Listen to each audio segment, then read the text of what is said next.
लड़ाई को एक तस्वीर में दिखा रही है।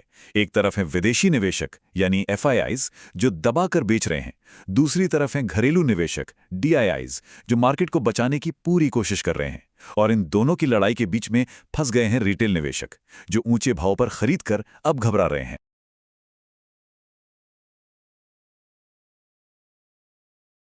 तो क्या हाल है पोर्टफोलियो का? सब कुछ लाल लाल दिख रहा है ना? देखिए, मार्केट में पिछले 5 दिनों से जो गिरावट का तूफान आया है उसने हर इन्वेस्टर को, चाहे छोटा हो या बड़ा, सोच में डाल दिया है। सवाल बस एक ही है, आखिर ऐसा हो क्यों रहा है? चलिए आज इसी रहस्य से पर्दा उठाते हैं और समझते हैं कि इस गिरावट के पीछे की असली कहानी क्या है।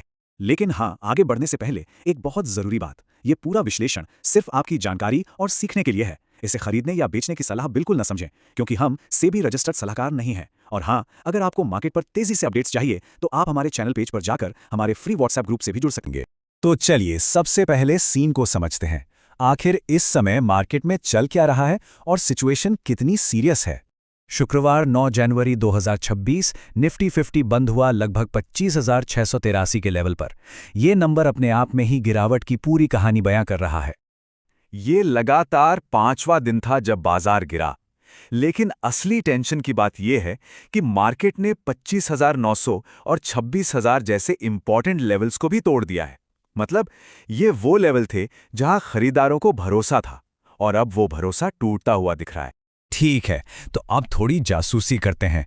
चलिए ऑप्शन चेन के डेटा में गोता लगाते हैं और उन सुरागों को ढूंढते हैं जो हमें बताएंगे कि पर्दे के पीछे असल में क्या पक रहा है। डेटा से जो पहली और सबसे बड़ी चीज सामने आई है वो है एक प्रतिरोध की दीवार। इसे ऐसे समझिए कि मार्केट जब भी थोड़ा ऊपर उठने की कोशिश करता है, एक बहुत बड़ी दीवार सामने आके उसे रोक देती है। इस टेबल को जरा ध्यान से देखिए। ऊपर 26,000 और 25,800 के लेवल पर बेचने वाले यानी सेलर्स पूरी ताकत से बैठे हैं। वो मार्केट को ऊपर जाने ही नहीं दे रहे हैं।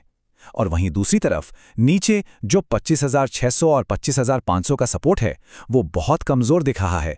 खरीदारों में हिम्मत ही नहीं है। एक और बड़ा क्लू है पुट कॉल रेशियो यानी पीसीआर। फिलहाल ये 0.7 से भी नीचे हैं। सीधे शब्दों में कहें तो ये मार्केट का मूड मीटर है और अभी इसकी सुई पूरी तरह से डर वाले जोन में है। इसका मतलब है कि बिकवाली हद से ज्यादा हो चुकी है, पर मंदी का माहौल अभी भी हावी। तो अब ये सारा डेटा देखकर मन में सवाल आता है कि क्या ऑप्शन ट्रेडर्स के लिए यहां कोई मौका बन रहा है? देखिए, जो लोग बाजार में तेजी की उम्मीद कर रहे हैं, मतलब जो बुलिश हैं, उनके लिए कॉल खरीदना अभी गिरते हुए चाकू को पकड़ने जैसा खतरनाक हो सकता है। मोमेंटम पूरी तरह नेगेटिव है। हाँ, जो मंदी की तरफ हैं, उनके लिए हर छोटी मोटी रिकवरी या बाउंस पर पुट खरीदना एक अच्छी स्ट्रैटेजी हो सकती है। अब देखते हैं कि इस खेल के बड़े खिलाड़ी, मतलब एफआईआईज, डीआईआईज और हम आप जैसे रिटेल निवेशक, वो क्या कर रहे हैं, क्योंकि असल में मार्केट की दिशा तो यही तय करते हैं। ये स्लाइड ना मार्केट की पूरी लड़ाई को एक तस्वीर में दिखा रही है। एक तरफ है विदेशी निवेशक यानी एफआईआईज जो दबाकर बेच रहे हैं, दूसरी तरफ हैं घरेलू निवेशक डीआईआईज जो मार्केट को बचाने की पूरी कोशिश कर रहे हैं। और इन दोनों की लड़ाई के बीच में फंस गए हैं रिटेल निवेशक जो ऊंचे भाव पर खरीद कर अब घबरा रहे हैं।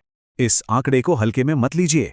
8,000 करोड़ रुपए एफआईआईज ने सिर्फ जनवरी के महीने में इतनी बड़ी बिकवाली कर दी है। ये साफ साफ दिखाता है कि उनका मूड मार्केट को लेकर कितना नेगेटिव है। और यही तो रिटेल निवेशकों की असली कहानी है। बहुत से लोगों ने सोचा कि 26,000 से मार्केट संभल जाएगा और उन्होंने पैसा लगा दिया, लेकिन अब वो ट्रैप हो चुके हैं। और डर यह है कि अगर मार्केट थोड़ा और गिरा तो यही लोग घबराहट में बेचना शुरू कर देंगे, जिससे गिरावट और भी तेज हो सकती है। तो हमने मार्केट की अंदर की कहानी तो समझ ली। चलिए अब उन बाहरी वजहों पर भी नजर डालते हैं, मतलब उन खबरों पर जिन्होंने इस आग में घी डालने का काम किया है। देखिए, ये गिरावट किसी एक वजह से नहीं है, बल्कि ये 4 बड़ी वजहों का एक परफेक्ट स्टॉर्म है। ट्रंप की टैरिफ वाली धमकी, अमेरिकी सुप्रीम कोर्ट के फैसले का डर, कंपनियों के नतीजों को लेकर चिंता और डॉलर का मजबूत होना, इन सब ने मिलकर मार्केट का मूड खराब कर दिया है। तो अब हमने सारे सुराग और सबूतों को इकट्ठा कर लिया है। चलिए अब फाइनल फैसले पर आते हैं और देखते हैं कि मार्केट का आगे का रास्ता कैसा हो सकता है। हर निवेशक के दिमाग में इस वक्त बस यही एक सवाल घूम रहा है, क्या ये गिरावट बस कुछ दिनों की मेहमान है या फिर मार्केट की नींव में ही कोई बड़ी समस्या आ गई है? हमारा विश्लेषण ये कहता है कि शॉर्ट टर्म में यानी आने वाले कुछ दिनों या हफ्तों तक मार्केट पर दबाव बना रहेगा, उतार चढ़ाव देखने को मिलेगा। लेकिन अगर मीडियम टर्म की बात करें तो ये कोई स्ट्रक्चरल क्रैश नहीं लगता, ये मुख्य रूप से खबरों की वजह से आया एक करेक्शन है, क्योंकि इकोनॉमी के फंडामेंटल्स अभी भी ठीक-ठाक। तो ऐसे में करें तो करें क्या? सलाह सीधी है। पहली बात, अभी हीरो बनने की कोशिश मत कीजिए। हर गिरावट पर खरीदने की जल्दी ठीक नहीं। दूसरी बात, 25,500 के लेवल पर पैनी नजर रखिए और मार्केट को वहां स्थिर होने का मौका दीजिए। और हां, सोमवार को मार्केट के गैप डाउन खुलने की संभावना के लिए दिमागी तौर पर तैयार रहिए।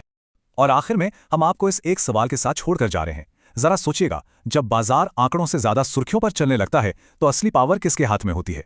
विश्लेषकों के, निवेशकों के, या फिर खबरें बनाने वालों के? मार्केट पर ऐसे ही साफ और सीधे विश्लेषण के लिए हमारे साथ बने रहिएगा। और जैसा कि मैंने पहले बताया, तेज अपडेट्स के लिए हमारे चैनल पेज के जरिए हमारे व्हाट्सएप ग्रुप से जुड़ना मत भूलिएगा। धन्यवाद।